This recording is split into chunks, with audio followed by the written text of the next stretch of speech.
I will start. So thank you very much for your words. You are very, very generous. It's a pleasure to be here because it's very interesting to have a dialogue. Because well, we are always used to speak alone and to explain the work. So in this way, it's much more interesting. And well, the name. We started in six people, and after 10 years, only me and Alfonso exist for physical reasons, I think so. And then 5 + 1 is an idea of working a lot with other people that we are not. So we decided to have this name the same because it was a good idea to explain the idea of dialogue that is one of the most important things for us in architecture. In the same time, we decided not to specialize in something. The first important competition we won was an hospital, big, great hospital in Italy. And after we finished it, not to become crazy, we decided not to do only hospital, but we decided that it was very important to try to work on different levels of architecture as an idea of physical idea of architecture. I will show you very quickly things, and well, these are our 3 studios. This one, the big one, is in Genoa. And first of all, our idea is that architecture is a body, is physical, and it's completely different with the idea of architecture as a machine. We think that we have always to think about what is physical architecture, what is material. And in this sense, I think that we can discuss. And there is also the idea that we have to share architecture. And the way to share it is, of course, language. And language is the central element of architecture, but it's not so obvious in the sense that for us, language is something that we have to understand every time and to try the way to speak. And so to express and to show reality, because for us the other aspect that is important is that architecture is a way to show reality, what is real, what is our town, and of course to change it also. Okay. So you'll see that there are also a lot of images of art for us that are very important for our idea of dialogue with something that can be shared with everyone.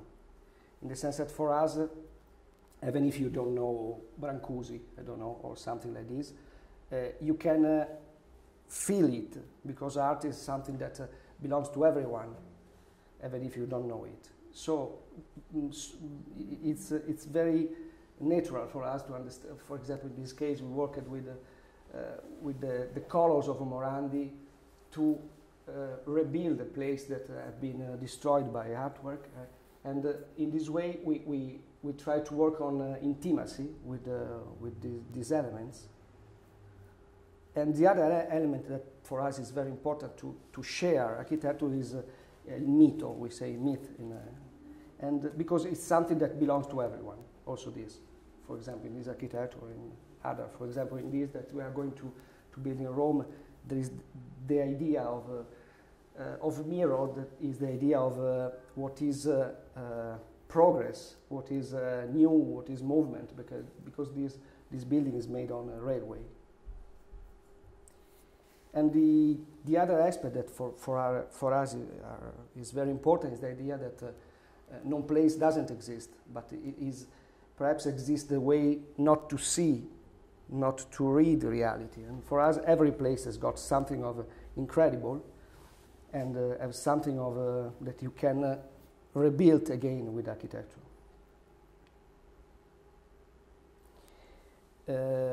Of course, the city, the town is something that is very important for us, but it's very important in the sense that architecture is the way to rebuild the soul of the city. And this is we can make it in a lot of different ways, but of course the soul of the town is what we look for. The other aspect that is very important is the idea of genealogy. In the sense, the idea of belonging to something. Not only because we are Italian, but simply because we are European. We think that the belonging to an history, to a genealogy, is something of very important, very strong. And also in this sense, like the idea of a myth and the other ideas, is the idea that we can share with everyone a lot of things. For example, we work a lot on an idea of pictures and of art that is something that really is inside of everyone. For example, the tent, the tree. There are a lot of elements that every one of us, even if he's not an architect, can feel as an idea of a community. So working on this idea of community with elements like this tree that is a tree of the Italian environment, but it is the idea of tree. Or like in this case, where the school is the opening for children to the world, and the idea of opening to the world is through the dialogue with the sky and with environment. So in this way, we try to put every time something that can be felt by people, that people can feel. It's not important that they understand it, but it's important that they feel it, because this is the aim, the goal of architecture. 5 minutes. Perfect. Okay. Perfect. Thank you. Tim, you prepared a short presentation as well. Mm-hmm.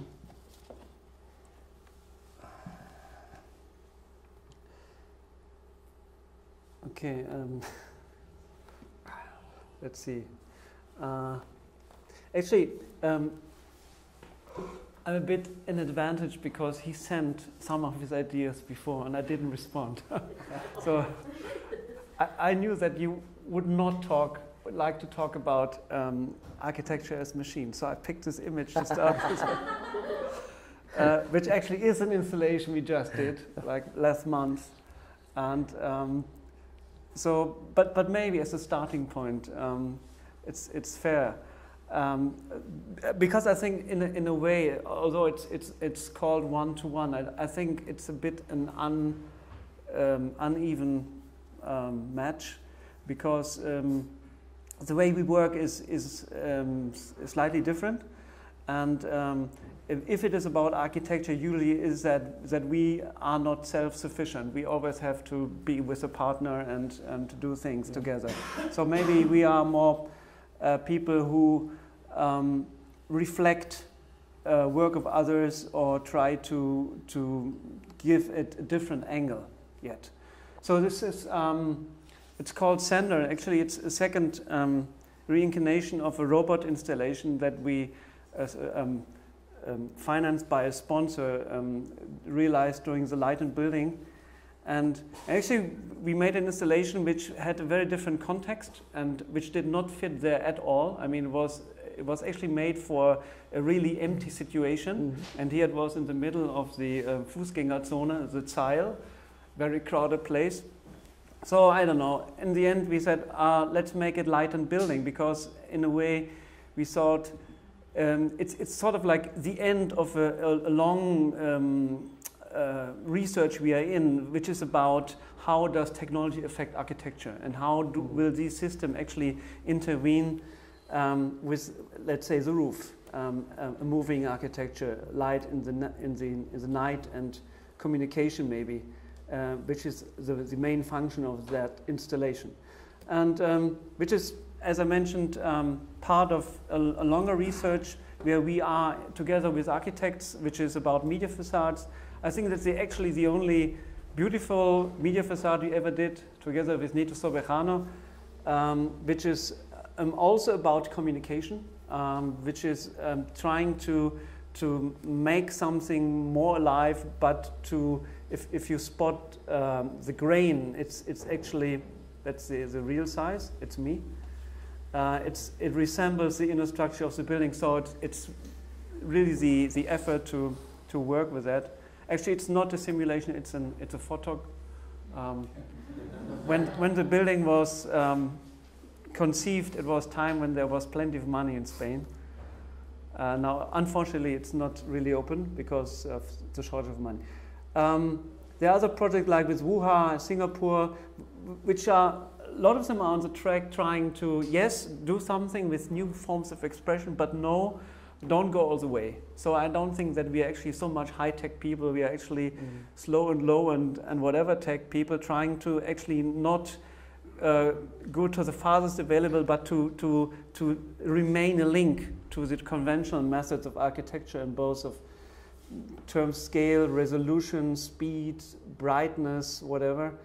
Another thing we do together with EM2N in Zurich, a new art school, where we sort of have a wild interior lighting, lighting that does not conform to anything, I believe, neither the building nor the need for an even lighting. So the lighting level actually goes from 1000 lux to 100. I think provocating people rather than making them a nice time. Or an installation we did in Providence for a Diller Scorfidio building, which is like a conventional sort of like foyer art piece, but which is also about communication in terms of media, architecture, and also working with the expectations that we have. And very many of them are really about downscaling expectations. Or another one, which is a failed project, I have to admit, but I still like to show the film because we invested so much time in it. Which takes it a bit further because I think there are many ways that we can create that angle to architecture, and like we can comment on architecture, or we can try to sort of give it a different form of expression. I think like the Peter Cook building, it was more like trying to help them in their dialogue with the city. But here, for instance, I think it takes it a bit further. It's a plan for a waste-to-energy plant in Copenhagen by big architects. And here the cooperation went a bit, I don't know, strange. That their idea was to make this power plant into a real friendly place, that people would go there and actually ski on the building that was made into a slope. And so we were sort of a critical guest in the game, and here it turned out that we said maybe we try to refocus what the real I would say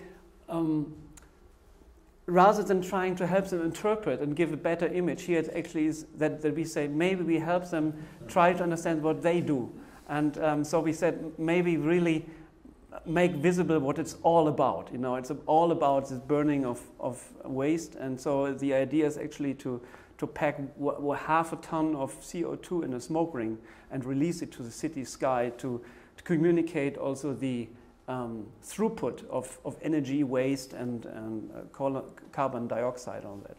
And so I think there's a lot of different angles that we take in the cooperation with architects. I could go on in this forever because it's so beautiful. 5 minutes. Maybe a last one. And how do we go about this? Yeah, no. There's a project which I choose to show at the end because it's in the line of these media architecture things, but it also goes very much into the experimental way of trying to understand what really makes a city. Because we put an image in a city. Here it's a fake image of a museum that we put in on this building, which was a derelict theater in the town of Mönchengladbach in West Germany, and here it all was a shortcut between what the job was and what we did, because the job was actually to create an artwork, because nearby there's a museum that was closed for renovation, so we were asked to do an artwork. And instead of doing an artwork, we created a museum as a representation of a museum, which is by putting these claddings on the existing building, but actually doing nothing. I mean, it's just not a building, it's just a surface on an existing rundown, derelict theater waiting for demolition. And I think it's really that rather than what you say, like you try to make people understand what it's really about. I think our angle here maybe is really to create complete confusion, because I mean that's what happened. In the end, the mayor opened that building, and the bus stop in front of it was renamed into Museum X, but there was no museum, and you know there was nothing to open up. And that's what nowadays really is a lot of the consideration that we do, is that we also want to learn to work with images. At the same time, I think we realize that it's the realm of the conservative to work successfully with images, the castles, the townhouses, all that. But we see how powerful it is, and we have some fascination, and try to put that into our exchange with architects, but also with art. I could go on, but I think 5 minutes are well over. No, you can go on. Well, it's a great introduction, because sometimes has to do with disappointments as well. Our work has to do with decisions, and you have to say no. You have to say no to lots of functions, of lots of ambitions, lots of expectations as well.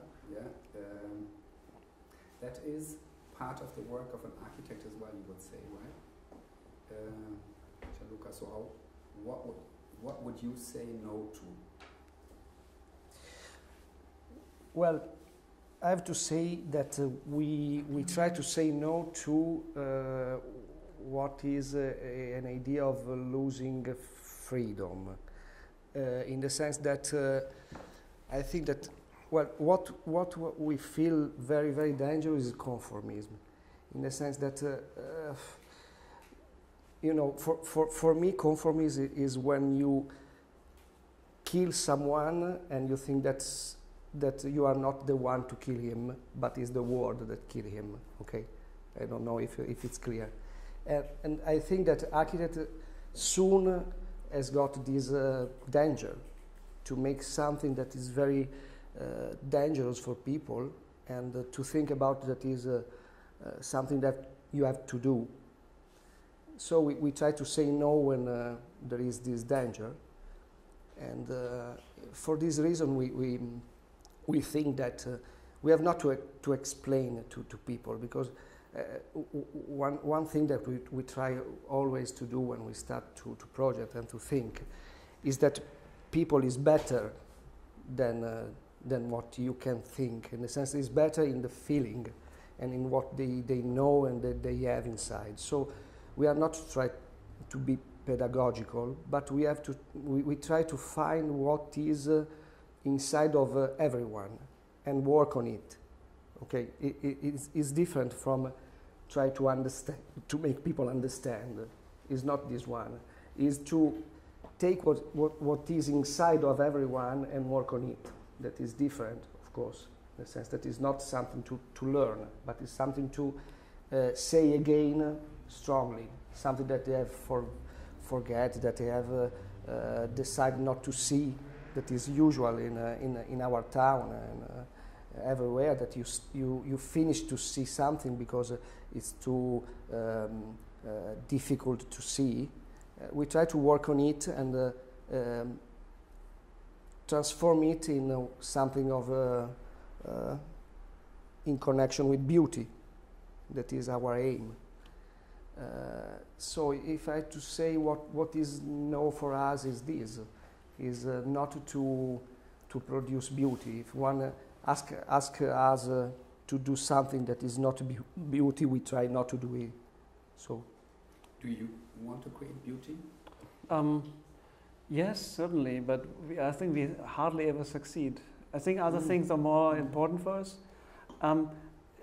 Maybe I want to go back to what you said shortly, because I think a lot what you say is to refer to find something which is common, like a fundamental knowledge of architecture. And I started to say that very often we get really confused.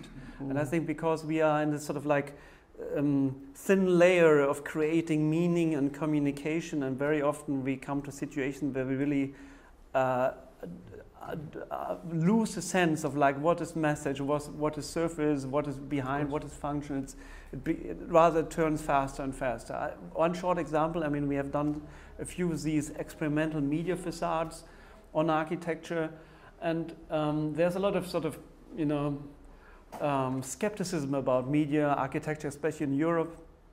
In other areas of the world, not so much, but still, we don't really know what these things are. And I think a common myth about these media facades is that, okay, they are there because it's a way to earn money. And it is a shock to me to find out a lot of them don't earn money. They just cost money. And so we understand that these things are actually status symbols, which are put on architecture in order to show, let's say, I'm a very modern building, I have high-tech a high-tech gadget on my facade, and in that way, very often we really have difficulty to understand in the commissions that we are in who's talking, who's asking really, and so very common for us is that we say we don't know what you want, but we think you should, like that. But I'm not always happy about the situation that we have in that, especially if it, as we moved from being basically architects, very often now we do art commissions. In an art commission you can do whatever you want, which I find is much harder actually, because you only have a confined amount of money and you can do whatever. And suddenly you're all alone with that, you know. Are you going to put up a tree then? Are you doing something else? It becomes very fundamental. And so how do you deal with like the freedom that you do have? Well, I think that, of course, in this sense, money is not a problem. In the sense, you know that when you start, you know how much you have in your pocket, and you think about it, and you try to be free in this sense. But what I think that is interesting, what you say, is that, well, you speak about facade and I speak about skin, in the sense that, according to me, your work is strongly about skin, and you know that skin is the way to be in touch with the others, skin in your body, and also in architecture. So, of course, your work is very next to art directly, in the sense that soon is a work of art directly, not only of architecture. And for me, for example, is an aim to do this, because for me there is not this difference between the two words, the two way of thinking. I think that the problem of working on skin is a problem of fear, in the sense that it's very, in the last 20 years, I've seen that a lot of people working, first of all, on skin, worked on skin because they wanted to be not in touch with the world. I don't know if it's clear, in the sense that you say, okay, inside of the building I am perfect, and then I produce a skin that is something different, and feel you distance from the city, from the town. Sometimes it's a work of communication, but I feel that first of all is a question of fear, in the sense that I don't know what is outside. I don't know what will happen tomorrow in this town. So I want to say my building, so me, I'm not in touch with them. I'm all inside. And I think that a lot of buildings in this year working on this. And I think this is a danger. And in a lot of times, this idea of skin is also an idea of losing materiality. For example, in your work, you have light that is material, of course, very strongly, very important material. But I think that what we have to understand is that perhaps we have no more to work on skin, but to work on something that is much more in connection with porosity, with something that you can touch, ruin, and you can come in touch easily, and not something that is wonderful but is completely strange. I don't know if you understand what I want to say. No, I don't. No? No? Okay. I will try to explain another way. It's a theme also it's something that is connected also with the idea of ecology, of something of very perfect in buildings, in the sense that you try to have a world that is inside, that is perfect, and then you have to think about what is outside is not perfect, so you don't want to be in touch with it. So the skin is something that creates not a connection, but create a protection from what is outside. In this way, it's clear, I think. And for this, I think that soon working on skin is dangerous, because want to say I don't want to be in touch with you. Okay. I ask you, your work is on this, so you work with fear or not? Maybe fear in the sense of like fear of trying to not make a mistake. I think that a lot of projects that we do is about that there's some ambition. I mean, very many of the projects that we are in, there's some mentality behind that there has to be something special. So they get us somehow on board and say, we need some effect, or do you have an idea, let's say. And I think in that way it's that maybe the idea we are not sufficient unless we do have an extra that shows what our identity is. And I think in that way you could probably say it is fear. I think our answer to that is that we try not to stay at this moment longer than we need to, but to show possibilities which are there. I mean, in the end, it's all about potential, I guess. And I think a lot of the questions that we are confronted with are opportunities.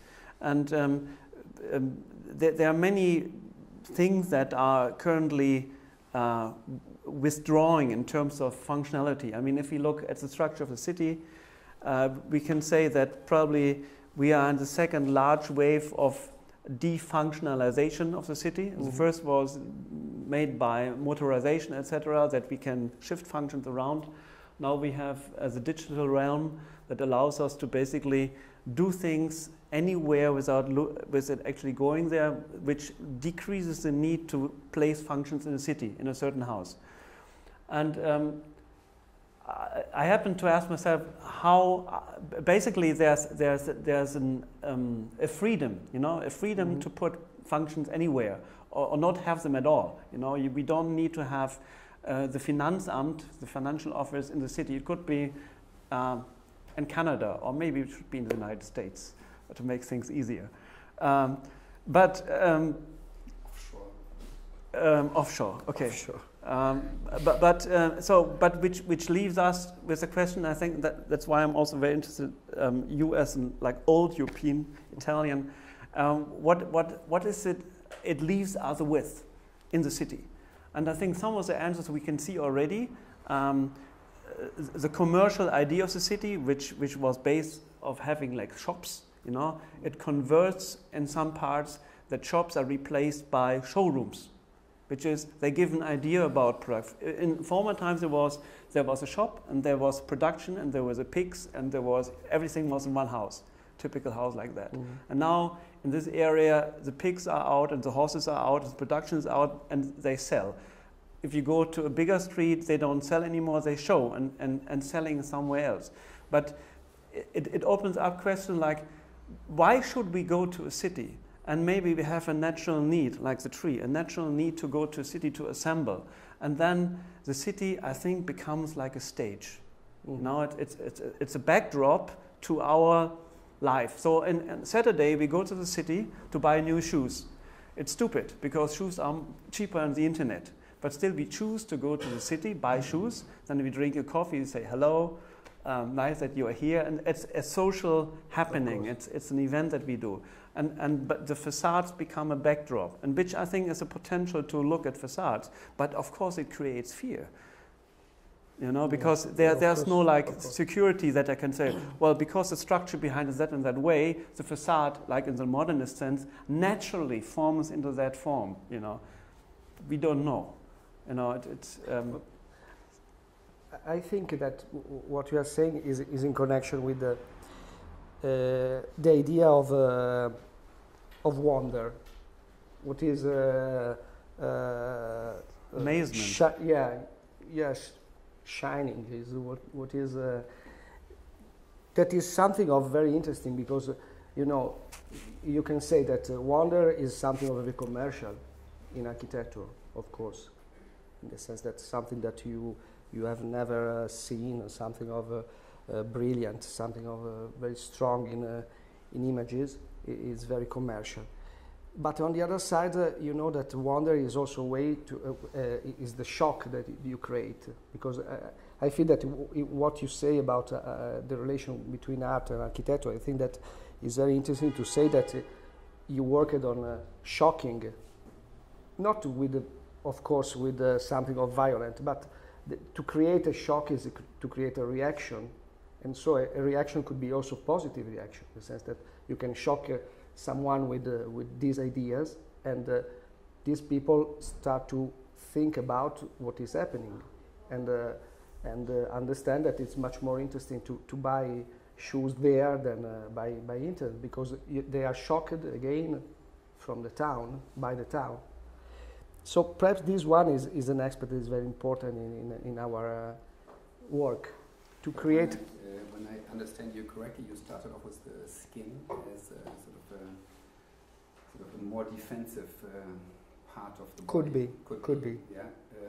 You are actually, to my understanding, doing the exact opposite. Actually, you are putting emphasis on the communication part, the exchange of information part of the skin. You are even tending towards an event. I mean, communication, strong communication. Communication has always to do with community as well. It has to do with there must be more than one person actually that try to make oneself understanding, or even joins forces. And I think how you've described the city as well, the function of the city, that is exactly what we are experiencing at the moment. It's even in larger communities like Berlin, Milano, you find communities, you find a place where people meet. Of course.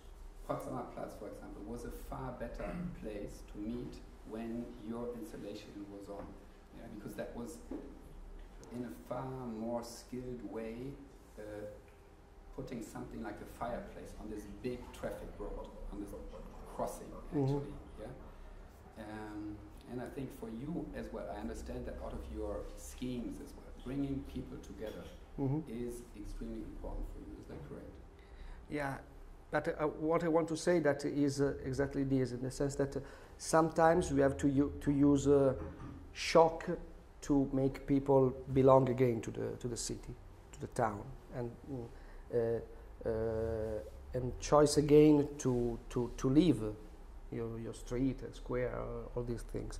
And in this sense, of course, there is an ambiguity, because skin could be defensive, but it could be also communication and something of positive with town. So it's a work that is very difficult to understand when you are working on fear or you are working on something of positive, and to try again to rebuild an idea of town. And a lot of time we work on that line. That is very difficult. No, you can make a mistake and work on fear, but you can make something of good and work on the idea of a create town. And it's very difficult. For me, it's very difficult to work on that line, but it's what we have to do. And I think that it's something that is in connection with responsibility, and we have to work on that line that is very difficult to understand when you are right or not. And the skin is the place where perhaps you make a mistake or not.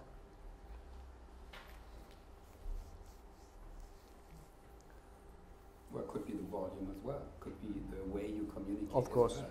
Yes. I mean, you place your work practically partially in the field of art and partially in the field of architecture. We have learned that especially when you are layering or when you work on the rims, on the edges of one context towards another one, okay? You come up with, you find innovation, new ideas. I mean, how comfortable are you with this slip between two contexts? I think the best part. I think that's where I get a lot of motivation from. That I think there's a lot that can be drawn from moving between the worlds, because I think as long as you are sort of like in the fully defined mental set of being either an engineer or an architect or an artist, it's rather predictable. And I'm as I just do choose, or we do choose to work under the cover, under the label of an architect as well as the label of an artist, and change whenever we need to. I'm of course frustrated that just by labeling you get a new set of, like, that's what you need to do, and now you cannot do that. And I think we have always done a very wrong thing, which is that we deliberately blurred the lines in the way that we said, whenever we do art, it has to have a function, which is basically the definition of art to have no function, in a way, you know. And so it gets you a lot of trouble to do that, because first, I mean, actually here, I think people had troubles to say what it is. Is it art? Is it architecture? Is it an event? You know, you don't know. And it makes them uncomfortable, but at the same time, it could make them think. As an architect, you always have the other side, that is say, you are an architect, you know, it has to be very rational, you know, it has to sort of like, you have to give the reason why you do that. And it's very interesting if you are a critique with architects, they tend to say, like, I do this because comes a long list of bullshit, you know, because in the end they do because they like it. I mean. And the artists, they say, oh, it speaks for itself, you know. You don't have to explain. You don't. You shouldn't. You should. I mean, you shouldn't. If you start to explain and you are caught with a mundane, simple, like reasoning, like, well, you think like everyone else. You're not an artist, okay? So you have to sort of like cover or confront, stick to sort of like your realm. And I think that's why what gives me hope that in some ways, because there is potential. We can release a lot of amazement if we have a building that is a very regular building, like a school for children, and then it does something really what you wouldn't expect. You know, it does something free. You know, it comes out of that box and does something you wouldn't expect. And I think freedom is not silliness. You know, it is something that adds something. Can I have an example? I don't know, but. It's not like I do freedom because I want to show freedom. It's really that I show that I have sovereignty about the program and I can act as an architect. And I think for an artist, for me, because I'm not a trained artist, so I'm always coming from the wrong side to art. I think very often that side also does benefit when it takes a stand and realizes something. And so actually all the art installations that we do always have a reason in terms of like, it's a bridge also, or it serves as whatever, you know, a playground for children, etc., but not as a pure art piece. Gianluca, when you showed parts of art pieces in your presentation that inspired you, what is the difference to your actual understanding of art today, actually, in comparison, for example, to this collaboration in Baroque or historical architecture? You have seen that often the pictures about arts are historical pictures, are not in contemporary. I think that when art one day decided to go outside of the museum,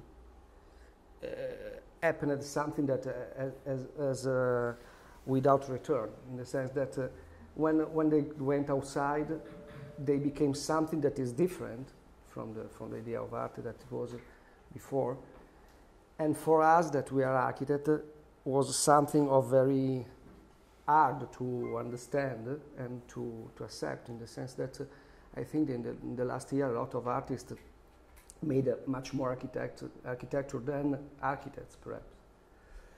In the sense that now, for me, it's very difficult to understand the differences between the way of thinking of an artist and of an architect. In the sense that, of course, there is the question of function, there is the question of money, and there is the question of use, but perhaps are less important now, in the sense that we can't control it.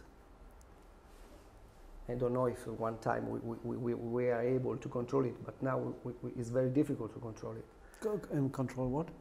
Well, the use, the function, the idea of function is very difficult now to control for an architect. It's very complex to change the way of feeling a function. It's not easy. It's something that we try to do, and we have to do, but it's not very easy. For this reason, I think that it's very similar the way of working in this moment of an artist and of an architect, in the sense that for me, they have to create a connection with people, and we have to do this with architecture. We have to do this with art. If I think a lot to I don't know. Daniel Buren or a lot of other artists, I feel that their work is a work of architecture, because it's a work on the public space and the possibility of people to understand the public space and to use it. For this, the limits are not so clear for me now, and I think that your work show this, in the sense that I don't know what to say if it's art of architecture, but it is interesting that is so. And for example, perhaps our work that is much, it seems to be much traditional as buildings, tries to work on an idea of art that is an idea of belonging. For this, I think that we have to play tennis with art every day. And it's what is interesting now to do. And it's not so important if it's historical or if it's art of today, because are things of historical art that are inside, and are things of the art of today that are inside too. So the most important thing is to find the things that can move something inside of people, to do this in what is, well, whatever you want. The way is not important, but it's important to do this for this reason, for me, that the difference is not so strong, so clear. Could you imagine because we always talk about now skin, art, architecture, Yeah. and naturally art happens in a place where it doesn't hurt, you know, especially, you know, as the idea program as the architect does the building, if it's done, the artist can, you know, put something to the building or maybe place in front, but don't mess, please. So we do some projects where we go into the architecture, and it hurts a lot. It hurts us a lot, it hurts everyone a lot. But I think, could you imagine that art goes further down into the building? I mean, I know very few examples only where art happens to go inside the building. I mean, we all know the Daniel Libeskind Museum with these famous voids, which I think are an expression of a clearly anti-functional element inside a building, which is a very rare occasion that we have that, you know, because it starts to really conflict with that is a good example. How the building flows. But do you think that maybe as the skin becomes maybe more exchangeable, that you as an architect would be more willing to accept art like as a foreign entity inside the building? A staircase that doesn't go anywhere maybe, or a room without a door?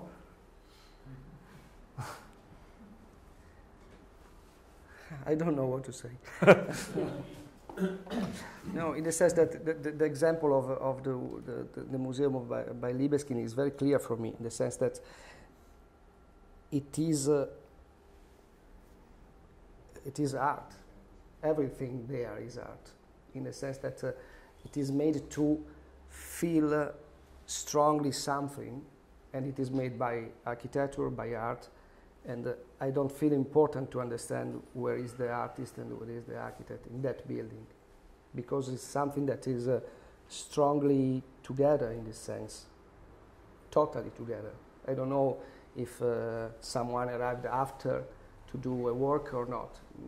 It's not important if you see it, because there is really a work completely perfect in this sense. But of course, is a museum very particular, very strong, and so it's difficult to perhaps to have something like this in other situations. I think that we should work with artists from the beginning, as we work with engineer from the beginning, from the start point of thinking, if it's possible. I think that could be the way in this moment to say again something of interesting. Not to call them after, because calling them after is... I want to go shortly back into, as an example, personally I found it amazing that this project happened, which is, I don't have more images, but it's a super large former yogurt factory in Zurich. It's like an 80-meter deep building, 250 long, and I don't know, high, 40 meters, and so big volume. And they decided to collect all the art schools from the Zurich canton and put it into the building. And so EM2N, these brave architects, had the job to sort of like cut holes into that, make it sort of like a small city. And so we got on the project, and we made a lot of ideas, also including the robot that I showed. We wanted the robot on the roof to wave a flag all day. It didn't happen. But for some reason, they accepted this proposal, which was basically, there's a very simple idea. There's 300 lux of light they need for the space, because all the public spaces, we are talking about a stretch of 80 meters here, like the entrance hall, has 300 lux. And so we took the very lamps you need to get 300 lux and put them just in one corner and make this large asymmetry. We only said, actually we want to provoke people, because we think if we light this entire thing like an airport, and these students have to go up and down all the time, and like perfect 300 lux level, it's really, it makes them fall asleep, and we want to have something in their face, but there's one door you come out and it's like, oh, where's the sunglasses, and other areas are really dim. And because they need to exhibit their art in there, they really have to fight the space. But it's one of the very rare occasions that we then succeeded to, contradict what the engineer says. The engineer said, like, you need this spacing of lamps, and we said, well, we want this to be much brighter than the other place. There's no other reason for that. And I would like to continue that way. I agree. I think in this sense, I think that it's very difficult now to say when we start to be architect and we try to be artist in this sense. According to me, this work explained this idea, and I feel that it's very important in this moment to work in this way. First of all, because artists decided to go outside from museum, so now they are with us, and so we have to discuss with us, and we have to start to work with us or not, but it's better to start from the beginning, or if it's not possible, for us it's very important to start to think also as an artist, and in this you work it in this way, of course, because you do not work in thinking about what is functional, not only in the sense of engineering, but in the sense of logic space and logic way of lighting of space. According to me, here you work as an artist in the sense that you decided to create a shock in people for some reason that you had, and could be right or not, but you decided to create a shock. According to me, we have to work in this way. Of course, it's a way that is very dangerous. But do you, for yourself, do you see the possibility to go that direction more than in the past? I mean, is it developing that way, or is it become more rational, that you as an architect are more confined? I can only see what I see in Germany, that I think the architects today, what they all have to calculate before they're allowed to do a building, it has nothing to do what happened 20 years ago, you know. Yeah. Everything has to be like proved, the amount of openings, you know better than I do, and everything is sort of like under a certain jurisdiction of you know, how it has to be, and what is the amount of freedom? I don't know if it's something that is in Italy, perhaps could be, but I think that numbers are something that are not so sure, in the sense that we can discuss a lot of numbers, and I don't know, and to calculate and to try to be rational in all the things is not so easy. So perhaps what we have to do again is to be, in that sense, much more free, to have much more freedom in this sense. I think that it's the moment to work again on this. But it's not to say that we have to be free in the sense that of, I don't know how to say, superficialità, come si può dire? Superficiality. Not in this sense, but in the sense that, of course, we know from the beginning what we need, what the numbers says, but at that moment we have to work on it because we want something, and perhaps we want that people tries to belong or feel better what the building is, what they are, and what the town tries to be. In this sense, we have to work. According to me, it's very difficult because it's not what everyone asks to us. No, ask us is the contrary. Because everyone asks to be very rational, to be very not very expensive, and all these things. But I think that we have to work on that line. That is very dangerous. Well, I mean, the difference between an artist and an architect is, to a certain degree, the way an artist approaches a certain issue, or an architect approaches a certain issue. You are switching between maybe architecture and art. But your approach is an artistic one. I would recognize it that way. Yeah.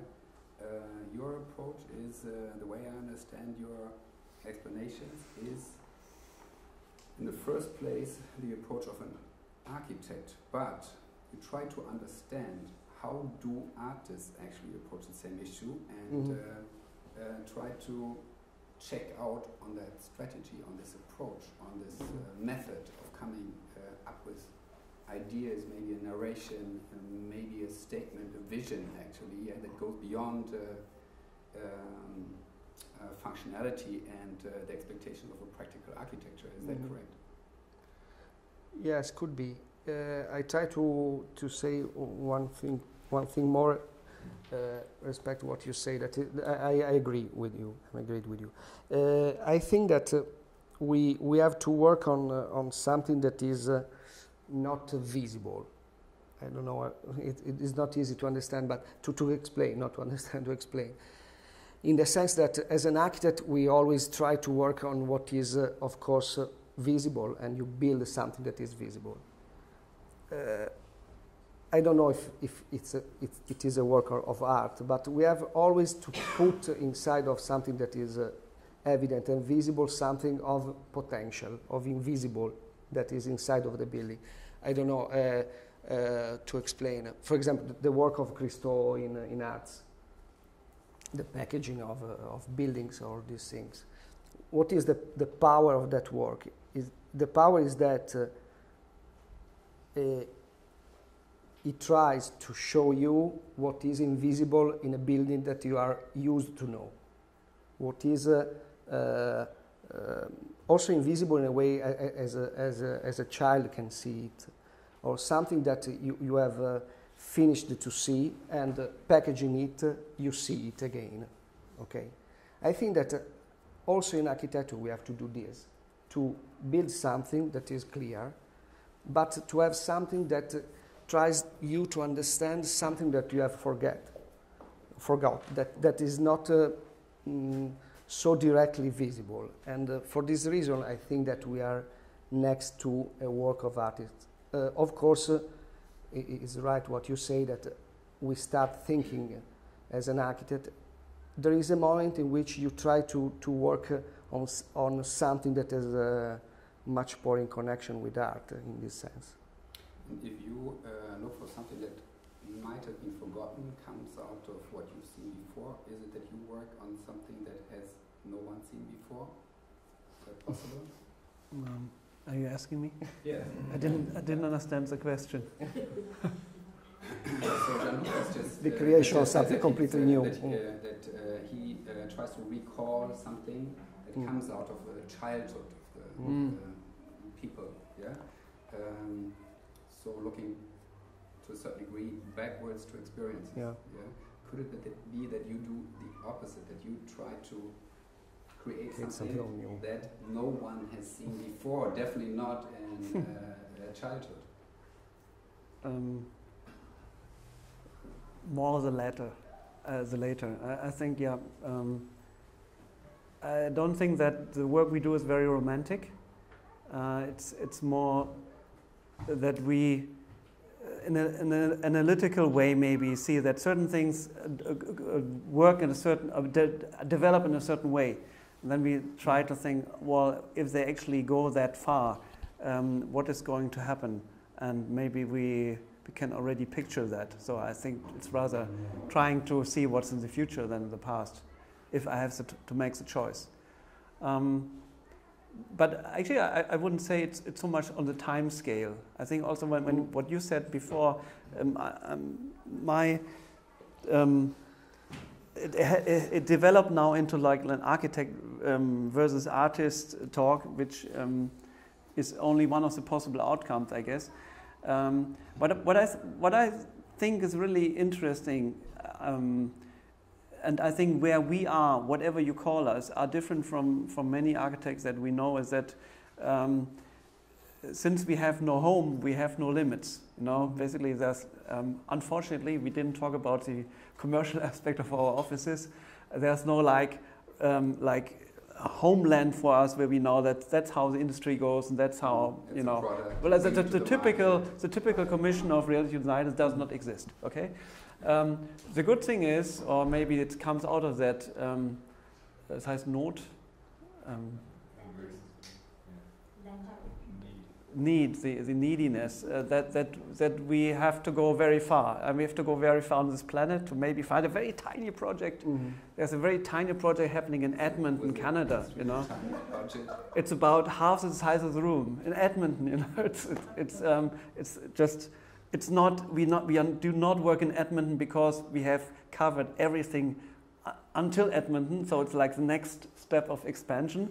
We have not done a project in Charlottenburg, but we have So it's sort of like far spread out.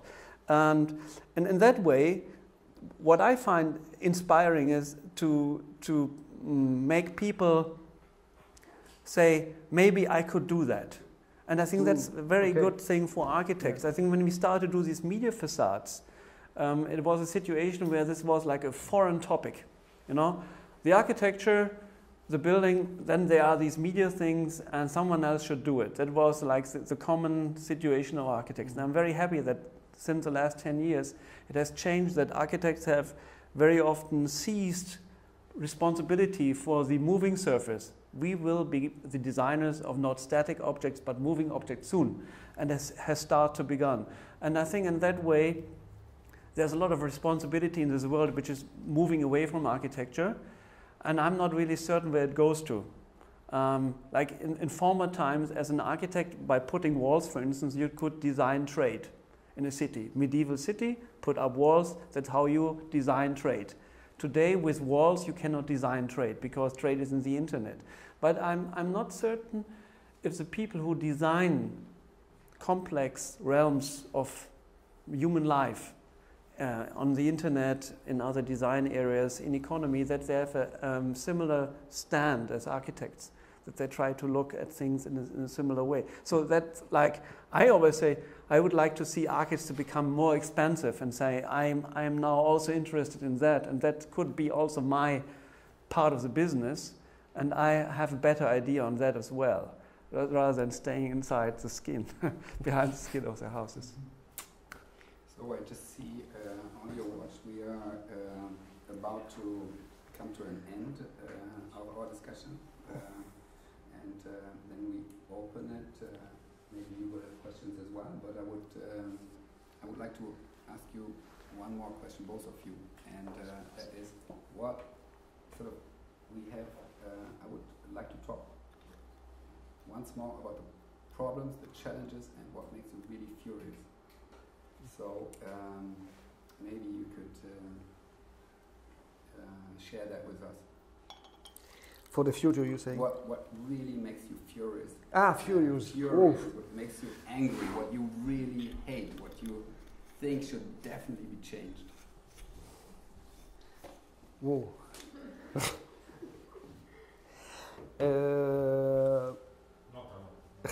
In architecture, okay, in working, okay. As a whole, as an architect. As an architect, okay. I told you before, I spoke about conformism. I don't know, it's difficult to explain, but I feel very dangerous, and perhaps I became furious when I see that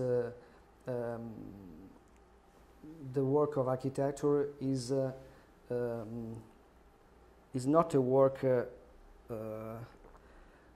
for people, but not in a way that is politically correct, but in the sense that when it's clear that you repeat a way of working and a language and a way of solve problems every day in the sense that I think that it's not possible to repeat the way of solving problems every day when things changes or people changes. So I think that language can't be always the same, and every time you have to think about language, because every time the dialogue is different, according to me. In this sense, for me, it's very strange. I don't know if I became furious, but it's very strange when I see that there is always the same answer to different questions. And I feel this is a very sad way of working on architecture, and is come si dice tradire? Betray. To betray the idea of architecture that I have, and that I think that is the idea of architecture in general, is that is what we are trying to say today, in the sense that we have to always to create a public idea of belonging. And so when I see that there is a repetition of way of working, I became furious. Could be this. And you? What makes me furious is to see so many chances wasted because the systems are in a certain way that basically everyone agrees that is actually a good idea, but for a very large number of very small reasons, sort of cut down, and then everyone says like, I wish to do that, but, and in the end we are confronted with our stupidity as a social group to not be able to come to unconventional solutions, because each one is sort of like, oh, I can risk to do that, and I put myself at this risk if I make this decision. And that makes me maybe furious or sad, but it's frustrating very often, because then, everyone says, yes, okay, that would be the best idea, but we cannot. And you say, why? Yeah, because it's a system we put on ourselves or whatever. Yeah. That's strange. Yeah. Also for me. And that's it.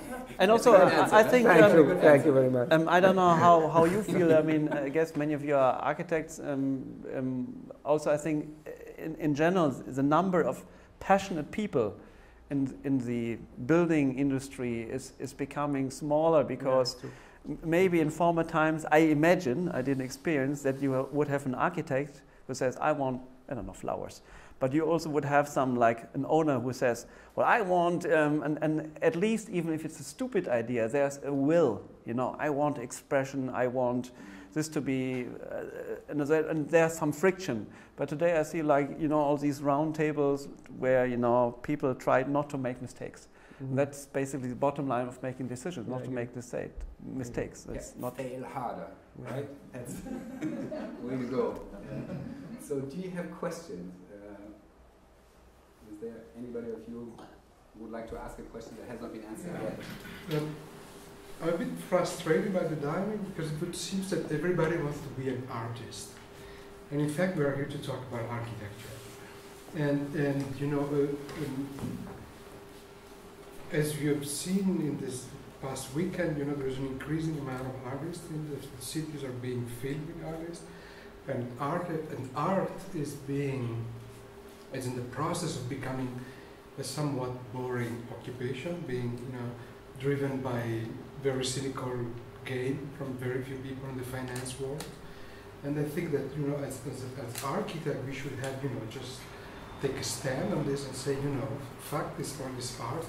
We have so much more interesting business to deal with, which is space and shape space. And why would we bother about having a conversation with artists? That is never going to happen anyway, because they're completely different fields. And so what's wrong about being just architects? That's the question. Also because as I think that you mentioned this famous Wittgenstein quote that that what defines art is the fact that it doesn't have any function, and that's exactly it. Whereas architecture, it's all about function. So the thing is that the aim of the game is to elevate something that has a functional requirement to something else that can provide emotion. That I think your work is very successful in doing this.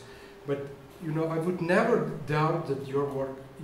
I would never describe your work as a work of an artist. I'm saying that because you're working at a scale that goes beyond the scale of art. And it's a scale that engages the urban fabric, that engages the life of people who are in it, it draws people to it. So it's a completely different game, and that's called architecture, and that's a much more interesting game than art. Maybe I have to take the blame for that the art topic arrived here. I think I should explain a little bit further. I would also not consider myself an artist, but sort of like it's an almost opportunistic move that we do to sort of like go under the disguise of art in certain situations, because then we have more freedom to take, like the lighting example, you know. If you try to do the same thing as an architect or even as a lighting designer, you get a really hard time, because then people nail you on a grid of like a system. And the reason why we betray our profession is that I don't trust these grids, simply because I think the way that you are judged if you are inside the original profession makes it really hard, even harder than everyone agreeing not to make a good decision, but even harder to make even small detours. And for us, that's the way that we choose to do, to sort of like take the arguments where we find them. We also take architectural or social arguments. And especially, we never produce fine art. I think what you mentioned, like gallery stuff that is sold somewhere else, obviously not. And we were differentiating actually in the discussion, and we were not talking that much about art. We were talking about the strategies of an artist or the strategy of an architect, and they are slightly different. And in this way, I think the approach of an artist towards the object that he creates, or the film that he does, or she does, is interesting. It can be an inspiration for architects as well within their environment, within the field they create. That is a difference, though. But that's not the way art is evolving, because these artists are just coming up with new marketing strategies to sell themselves and to become in relation with somebody who is power, who has enough power to promote their work, and that's all there is to it. And that's not a good strategy, and that's a very poor strategy if you want to be an architect. Right. That's a completely that's exactly it's the opposite of what you should be doing. Yeah, no, we have not spoken about the art market. Yeah. No, we've not spoken about broad finance. No, but that's the reality of the art. It's only market driven. It is. Well, I don't know if it will be always so. In this sense, perhaps it's a problem, of course, of art in this moment that works in this way.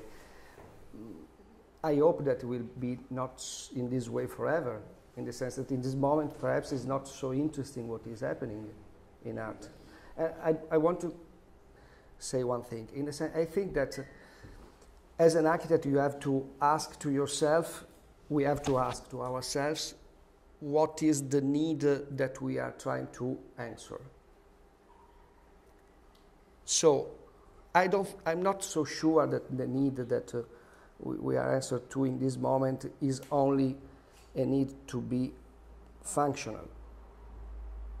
No, that's not what I'm saying. Okay, no. So this is the. I think that in the sense, for me, in this moment, for us at this moment, the need that we have to answer to is to have a connection with reality, with the world, physically with the things. But what I'm saying is that as an architect, you have a relationship with functionality that you cannot escape. But it's clear. This is not, and so to pretend to escape would be completely foolish. I think you just have to relate to them and find a way to come up with something that makes it not mundane. That's what I'm saying.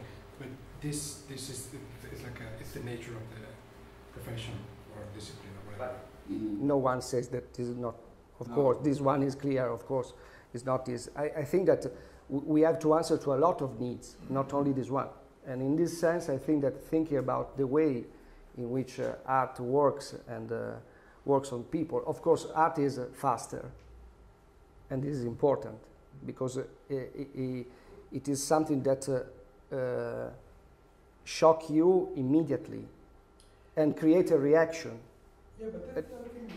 Imagine that every building that you go through or street shock you. And at the end you get to the end of the street, you're going to need to go to a hospital. But that, yeah, of course. Well, that's not a good idea. but now you are joking. You are not speaking seriously. But it's clear this one, okay? But we are not discussing on it. We are not discussing on it. I would prefer moving away from this because actually everyone knows that we are working in very different fields and contexts, and all these different fields and contexts in itself are more or less making sense. Yeah, the art market is more or less making sense for probably the people that are participating, but an artist that is working in a studio is in a completely different field of sense, if you want to say that, context. Yeah, we as architects as well, and sometimes, and usually every day, we are working in these different fields of sense. Yeah. So that is not very interesting, I would say. Is there another question? So, I mean, we will have drinks here. We can continue asking questions more in a dialogue or a private situation. I think you did a great job. It was wonderful talking to you and listening to you as well. So thank you so much for being here with us, and look forward to having drinks with you. Thank you very much. Thank you.